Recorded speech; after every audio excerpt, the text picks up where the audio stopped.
Hello everyone. So in today's particular video we are going to study education in Vedic period. So जो topic है ये लिया गया है बीएड फर्स्ट ईयर की जो कंटेम्प्रेरी इंडियन एजुकेशन की बुक है उससे। इसमें फर्स्टली हम जान लेते हैं कि एजुकेशन इन वैदिक पीरियड जब हम पढ़ते हैं तो मेनली हमें कौन कौन से पॉइंट्स इसमें पढ़ने होते हैं। हमें इसके कुछ फीचर्स पढ़ने होते हैं जैसे कि फाइनेंस। फाइनेंस मीन्स वैदिक पीरियड में जो शिक्षा थी, जो एजुकेशन सिस्टम था, उससे फाइनेंशियली किस किस के थ्रू हेल्प मिलती थी या फिर किस तरीके से पूरा अरेंजमेंट उनका होता था। सेकंड है ऑर्गेनाइजेशन। फिर उसके बाद में एम ऑफ एजुकेशन, क्या उद्देश्य थे पढ़ाई के। नेक्स्ट आता है करिकुलम। करिकुलम मीन्स ऐसे जैसे कि अब के टाइम में सिलेबस होता है ऐसा। उसके बाद में मेथड ऑफ टीचिंग, कौन कौन से मेथड्स यूज़ करे जाते थे वैदिक पीरियड में पढ़ाने के लिए, जैसे कि क्वेश्चन आंसर या फिर लर्निंग बेस्ड, इस तरीके से डिबेट मेथड, ग्रुप डिस्कशन, इस तरीके से। उसके बाद में वैदिक पीरियड में डिसिप्लिन कैसा था। फिर टीचर्स के बारे में पढ़ेंगे। Then students, teacher student relationship के बारे में, मीन्स टीचर के स्टूडेंट्स के प्रति क्या कर्तव्य थे और स्टूडेंट के टीचर के प्रति क्या कर्तव्य थे, वो हम जानने की कोशिश करेंगे। उसके बाद में टीचिंग इंस्टीट्यूशंस के बारे में, जैसे कि अब कॉलेजेस होते हैं, स्कूल्स होते हैं, यूनिवर्सिटीज़ होती है, ऐसे ही उस टाइम पे क्या इंस्टीट्यूशंस थे, क्या इंस्टीट्यूट्स थे जिनमें पढ़ाई कराई जाती थी। फिर नेक्स्ट है कंपैरिजन ऑफ अर्ली वैदिक पीरियड एजुकेशन एंड लेटर वैदिक पीरियड एजुकेशन। मीन्स जो वैदिक पीरियड है उसमें अर्ली टाइम पे, मतलब पहले के टाइम में और बाद के टाइम में क्या क्या चेंजेस आए, उन दोनों के बीच में हम कंपेयर करेंगे। फिर डीमेरिट्स एंड मेरिट्स ऑफ वैदिक एजुकेशन सिस्टम, क्या अच्छाई थी वैदिक एजुकेशन सिस्टम की और क्या बुराइयां थी। उसके बाद में वैदिक system of education in the development of modern Indian system of education. Means वैदिक सिस्टम ऑफ एजुकेशन जो था उससे किस तरीके से आज का जो मॉडर्न सिस्टम है एजुकेशन का वो किस तरीके से रिलेटेड है, वो हम जानेंगे। चलिए बिना देर किए वीडियो को स्टार्ट करते हैं। वैदिक पीरियड को जानने की कोशिश करते हैं। एजुकेशन इन वैदिक पीरियड। फर्स्ट फीचर हम जानने वाले हैं फाइनेंस के बारे में। तो इसमें 3 पॉइंट आते हैं। फर्स्ट आता है फ्री फ्रॉम स्टेट कंट्रोल। जैसे कि आज के टाइम में क्या होता है, गवर्नमेंट जिम्मेवार होती है, जैसे कि स्कॉलरशिप वगैरह प्रोवाइड करती है, और जो बड़े बड़े इंस्टीट्यूट्स हैं उन्हें फ़ंड भी प्रोवाइड करते हैं। जो गवर्नमेंट कॉलेजेस हैं आज के टाइम में, गवर्नमेंट स्कूल्स हैं, ये सब आपने सुना भी होगा। लेकिन उस टाइम पे ऐसा कुछ नहीं था। उस टाइम पे स्टेट कंट्रोल के अंडर नहीं आते थे। जो इंस्टीट्यूशंस थे, टीचिंग इंस्टीट्यूशंस, स्टेट कंट्रोल यानी कि गवर्नमेंट या फिर जो किंग वगैरह वहाँ पर राज करते हैं उनके कंट्रोल में नहीं आते थे। Guru are the soul in charge of their gurukul, ये मेन पॉइंट है। इस पॉइंट के अंदर, फाइनेंस के अंदर, जो ये फर्स्ट पॉइंट है फ्री फ्रॉम स्टेट कंट्रोल, इसमें आपको मेनली याद रखना है कि guru are the soul in charge of their gurukul. इसका मतलब ये है कि जो गुरुकुल होते थे, जो टीचिंग इंस्टीट्यूट्स होते हैं उस टाइम पे, उनका जो पूरा उनकी जो पूरी देख रेख है वो गुरु के द्वारा होती थी। सेकंड है फ्री एजुकेशन। मीन्स उस टाइम पे क्या होता था, जो एजुकेशन है उसके लिए कोई फ़ी वगैरह नहीं होती थी। गुरु दक्षिणा को महत्व दिया जाता था उस टाइम पे, लेकिन फ़ी नहीं लेते थे, तो एजुकेशन क्या है, फ्री होती थी। थर्ड है सोर्स ऑफ इनकम क्या है। अब आप देखिए कि जो वहाँ पे क्या हो रहा, वहाँ पे ये होता है कि जो स्टेट गवर्नमेंट है उसके कंट्रोल में नहीं है फाइनेंस वहाँ का, या फिर गुरुकुल कंट्रोल में नहीं है स्टेट गवर्नमेंट के। एजुकेशन भी फ्री है, तो फिर उनकी इनकम का जो सोर्स है वो क्या होगा उस टाइम पे, तो डोनेशन। जैसे कि किंग वगैरह जो हैं वो वहाँ पे कुछ लैंड वगैरह डोनेट कर दी, या फिर हेल्प कर दी किसी ना किसी तरीके से उन्होंने गुरु की या फिर उन गुरुकुल की। उसके बाद में दान एंड गुरु दक्षिणा ही मेन सोर्स होता था उस टाइम पे इनकम का। यहाँ तक आपको क्लियर होगा। फिर बात करते हैं ऑर्गेनाइजेशन की। ऑर्गेनाइजेशन 2 लेवल में होती है, प्राइमरी और हायर लेवल। प्राइमरी एजुकेशन देखिए, प्राइमरी एजुकेशन में क्या होता था, ये फैमिलीज़ में ही अरेंज करी जाती थी, और जब ये शुरुआत होती थी प्राइमरी एजुकेशन की तो वो 5 साल की उम्र में होती थी, और इसे बोलते थे विद्या आरंभ संस्कारा, कमेंसमेंट ऑफ एजुकेशन। उसके बाद में जो हायर एजुकेशन है, हायर एजुकेशन में जो चाइल्ड है उसे गुरुकुल में एडमिट कर दिया जाता है। जैसे कि स्कूल्स वगैरह में एडमिशन दिला देना, इसी तरीके से गुरुकुल में एडमिशन दिलाना, इसे बोलते थे उपनयन संस्कार, और ये 8 से 12 साल की उम्र में कराया जाता था। 8 साल की उम्र में ब्राह्मण के बच्चों को गुरुकुल में एडमिशन दिया जाता था। 10 साल की उम्र क्षत्रियों के बच्चों को और 12 साल की उम्र वैश्याओं के बच्चों को। Aim and ideals of education, इसमें क्या है, इसमें है उद्देश्य, शिक्षा के क्या क्या उद्देश्य थे वैदिक पीरियड में। सो इसमें फर्स्ट है preservation and enhancement of health, means health का ध्यान रखना, जैसे कि सुबह जल्दी उठना और अच्छा खाना खाना, हेल्दी डाइट, तो ये सब बताया जाता था।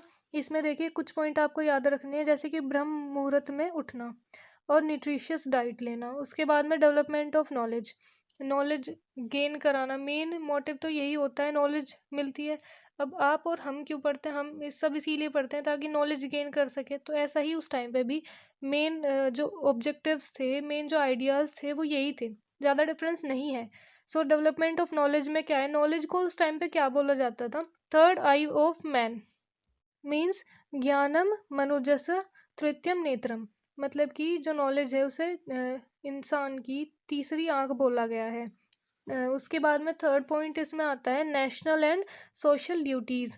सो इसमें यहाँ पे जो मेन पॉइंट आपको इसमें याद रखना है वो रखना है क्लियर 3 डेब्ट, मतलब 3 ऋण चुकाने के लिए 3 ऋण चुकाने की शिक्षा उस टाइम पे दी जाती थी। सो फर्स्ट है पितृ ऋण, सेकंड है गुरु ऋण और थर्ड है देव ऋण। उसके बाद में preservation and development of culture, संस्कृति को बचाए रखने के लिए सो वेद मंत्रास वगैरह सिखाए जाते थे और प्रेयर करना सिखाया जाता था। उसके बाद में education of livelihood art and skill, मतलब कि उस टाइम पे जीने के लिए जो ज़रूरी है, जैसे कि जीने के लिए अगर एजुकेशन होगी तो एक अच्छी लाइफ जी सकते हैं और एक पर्टिकुलर फील्ड में कुछ अच्छा कर सकते हैं, तो वो भी उस टाइम पे उस एजुकेशन में इंक्लूडेड था। जैसे कि जो ब्राह्मण है वो प्राइस्ट की भूमिका निभाते थे, क्षत्रिय वॉरियर्स को बोला गया है, वैश्य बिजनेस क्लास को, और जो शूद्र है वहाँ पे एक ये बोल सकते हैं कि इनइक्वलिटी थी, इसलिए कि जो शूद्र हैं उन्हें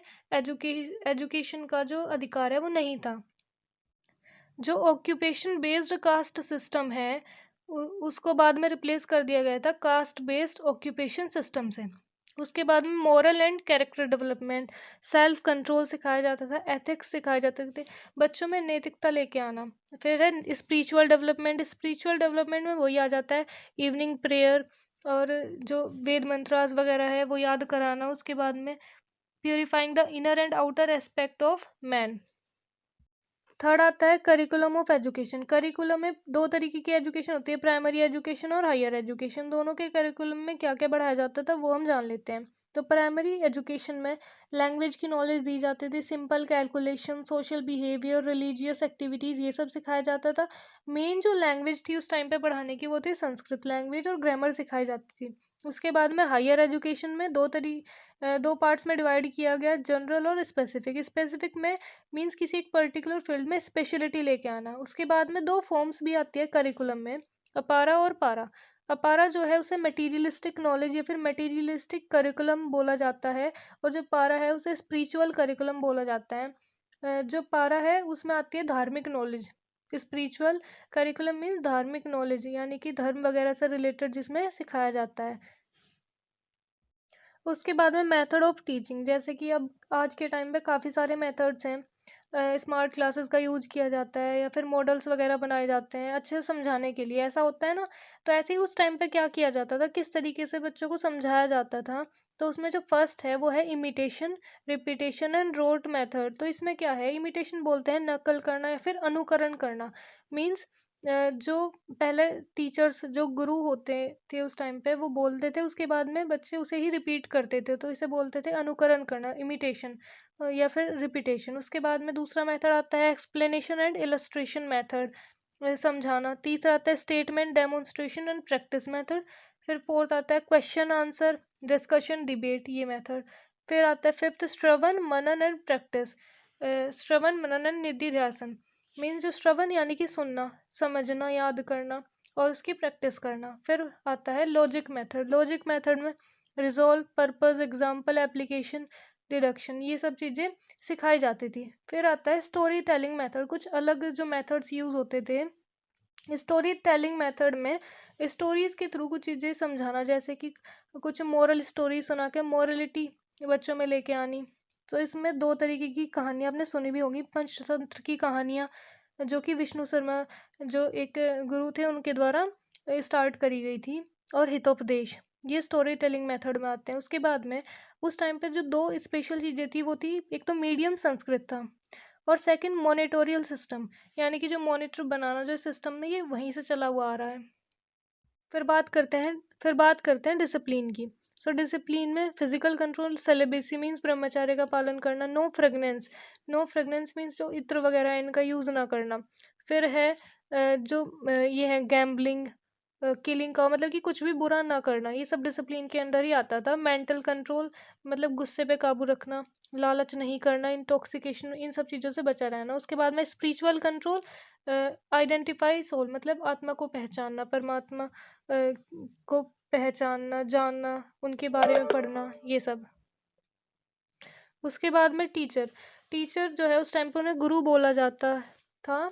और वो उनकी क्या स्पेशलिटी होती है या होती थी उस टाइम पे, तो एक तो बहुत इंटेलिजेंट होते हैं टीचर, जाहिर सी बात है टीचर इंटेलिजेंट ही मीन्स उस फील्ड में स्पेशलिटी होती है, जिस भी सब्जेक्ट को टीचर पढ़ाते हैं होती है। उसके बाद में रिलीजियस, क्योंकि उस टाइम पर रिलीजियस नॉलेज को भी काफ़ी ज़्यादा महत्व दिया जाता था। Person of good character means उनका चरित्र बहुत अच्छा होता था। और highest place in society, teacher को सबसे ऊंचा दर्जा दिया जाता था सोसाइटी में। उसके बाद में कुछ जो वर्ड्स दिए गए हैं यहाँ पे वो है दिया वसु, इंटेलिजेंट को बोला जाता है। सत्यजन्म, नो ट्रुथ, जो कि सच जानते हो। विश्ववेदा, ओमनिसेंट यानी कि सर्वज्ञानी। उसके बाद में स्टूडेंट को उस टाइम पे शिष्य बोला जाता था। और उनके मेन कैरेक्टरिस्टिक्स क्या होती थी, ब्रह्मचर्य का पालन करना, उसे सेलिबेसी बोलते हैं। फिर सेकंड होता है सात्विक फूड, मतलब कुछ भी ज़्यादा जैसे कि सादा खाना खाना। उसके बाद में डिसिप्लिन रहना, डिसिप्लिन के कैरेक्टर्स अभी हमने पढ़े। फिर स्पिरिचुअलिटी को फॉलो करना, मतलब कि धर्म वगैरह को फॉलो करना और उसकी नॉलेज भी रखना। उसके बाद में डिनर बिफोर सनसेट, मतलब सूर्यास्त होने से पहले ही खाना खा लेना। Retire to bed after serving teachers, मतलब कि अपने जो टीचर्स के प्रति उनके कर्तव्य है उन्हें पूरा करना और उसके बाद में सोना। मेन एजुकेशन सेंटर ऑफ वैदिक पीरियड, इसमें फर्स्ट आता है तक्षशिला, सेकंड केकई, मिथिला स्टेट, प्रयाग, काशी, कांची। इन सब के बारे में, इनकी लोकेशन कहाँ पे है, किस किंग ने इन्हें स्टार्ट कराया, ये सब कुछ आप इसके बारे में पढ़ सकते हैं। उसके बाद में अर्ली वैदिक और लेटर वैदिक में क्या क्या डिफरेंस है। अर्ली वैदिक पीरियड और लेटर वैदिक पीरियड में तो ज़्यादा डिफरेंस नहीं है, लेकिन जो पॉइंट्स अलग हैं वो मैंने यहाँ पे मेंशन कर दिए हैं।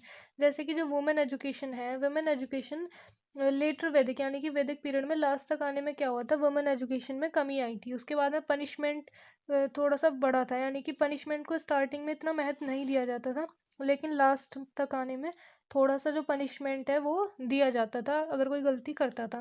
उसके बाद में मल्टी टीचर इंस्टीट्यूशन, इसका मतलब है पहले क्या होता था, जैसे कि एक गुरुकुल है तो वहाँ पे एक गुरु होते थे, लेकिन कुछ टाइम के बाद में जैसे कि गुरुकुल जो है वो जैसे गुरुकुल बढ़े उसमें क्या हुआ, फिर एक ही गुरुकुल को कई कई टीचर्स एक तरीके से पूरा जो उसका अरेंजमेंट है वो देखते थे, तो मल्टी टीचर इंस्टीट्यूशंस बोलते थे। उसके बाद में कास्ट बेस्ड ऑक्यूपेशन, यानी कि जो काम है जो पढ़ाई है उसे कास्ट के बेसिस पर डिफरेंशिएट कर दिया गया है। जैसे कि शूद्र जो होते हैं अगर उनकी फैमिली में कोई जन्म लेता है तो उसे पढ़ने का अधिकार नहीं था। बाकी की जो जैसे कि बिजनेस क्लास फैमिली है तो वो बिजनेस ही करेंगे। जो ब्राह्मण है वो एक तरीके से प्राइस्ट की भूमिका ही निभाएंगे। तो ये सब एक तरीके से कास्ट बेस्ड ऑक्यूपेशन इसे बोला जाता है। उसके बाद में मेरिट्स क्या क्या होती हैं और डीमेरिट्स क्या क्या होती हैं वो पॉइंट्स हम पढ़ लेते हैं। मेरिट्स में आता है फ्री एजुकेशन, फ्री एजुकेशन के बारे में मैं आपको बता चुकी हूँ। उसके बाद में एम ऑफ एजुकेशन, ये सभी मेरिट्स के अंदर ही आ जाते हैं। Meaning of education, curriculum, specialisation, good teaching method, discipline life, cordial relationship between teacher and student, यानी कि जो टीचर और स्टूडेंट है उन दोनों के बीच में काफ़ी अच्छी बॉन्डिंग होती थी, काफ़ी अच्छी रिलेशनशिप थी। यानी कि जो टीचर्स हैं उनको स्टूडेंट अपने गार्जियंस की तरह मानते थे बिल्कुल, और जो टीचर्स है वो भी बच्चों को बिल्कुल अपने मतलब स्टूडेंट्स को बिल्कुल अपने बच्चों की तरह मानते थे। उसके बाद में रिचुअल ओरिएंटेड लाइफ पैटर्न, यानी कि जो संस्कृति है उसे बचाए रखने मतलब कि जो संस्कृति है, जो कल्चर, उसे बचाए रखते हुए पढ़ाया जाता था। उसके बाद में डीमेरिट्स में जो एजुकेशन है वो रिस्पॉन्सिबिलिटी नहीं थी स्टेट की, तो एक डीमेरिट ही है। उसके बाद में no fix source of income, जैसे कि मैंने आपको बताया कि दान दक्षिणा और जो डोनेशन है, इन सब से यही सोर्स थे इनकम के, तो कोई फिक्स सोर्स नहीं था। Unpsychological structure of education, unorganise curriculum, rote learning, lack of women education, lack of mass education, यानी कि बहुत सारे बच्चों को इकट्ठे जो नहीं पढ़ाया जा सकता। वो स्टार्टिंग थी, एजुकेशन जो सिस्टम था वहाँ से स्टार्ट हुआ था, तो बहुत सारे बच्चे इकट्ठे नहीं पढ़ सकते थे उस टाइम पे, क्योंकि अरेंजमेंट इतना, मतलब इतना ज़्यादा अच्छे से अरेंजमेंट नहीं हुई थी चीज़ें तब तक। उसके बाद में कंट्रीब्यूशन ऑफ वैदिक system of education development of modern Indian system of education, इसमें आता है कि आज के टाइम में किस तरीके से इफेक्ट हुआ है वैदिक सिस्टम ऑफ एजुकेशन का। तो फर्स्ट है participation of state and society in the organisation of education. जैसे कि उस टाइम पे क्या था, उस टाइम पे इतना ज़्यादा इन्वॉल्वमेंट नहीं था स्टेट का, जो पूरा का पूरा इन्वॉल्वमेंट था वो गुरु का था किसी भी गुरुकुल में। लेकिन आज के टाइम में क्या है, आज के टाइम में थोड़ा सा चेंज हुआ है वहाँ से, थोड़ा सा चेंज हुआ है वहाँ से। चेंज क्या हुआ है कि स्टेट गवर्नमेंट जो होती है वो कंट्रोल करती है कहीं ना कहीं एजुकेशन को। उसके बाद में categorisation of education and different level, आज जैसे कि अब आप देख सकते हैं कि प्राइमरी लेवल, उसके बाद में ग्रेड ग्रेड है, जैसे कि टेंथ, उसके बाद ट्वेल्थ, फिर कॉलेज एजुकेशन, ये सब। तो ये क्या है, एक लेवल में ऑर्गेनाइज कर दी गई है एजुकेशन को। उसके बाद में narrower and wider meaning of education, फिर है universal aim of education, extensive curriculum and specialisation, best teaching method, development of discipline, internal discipline and external discipline, cordial relationship between teachers and students, different educational institution for different type of education।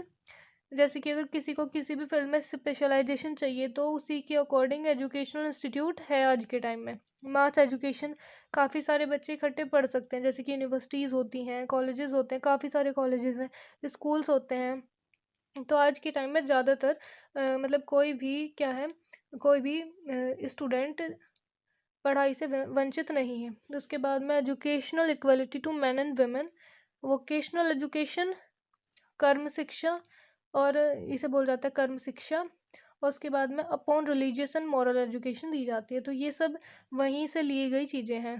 Thank you.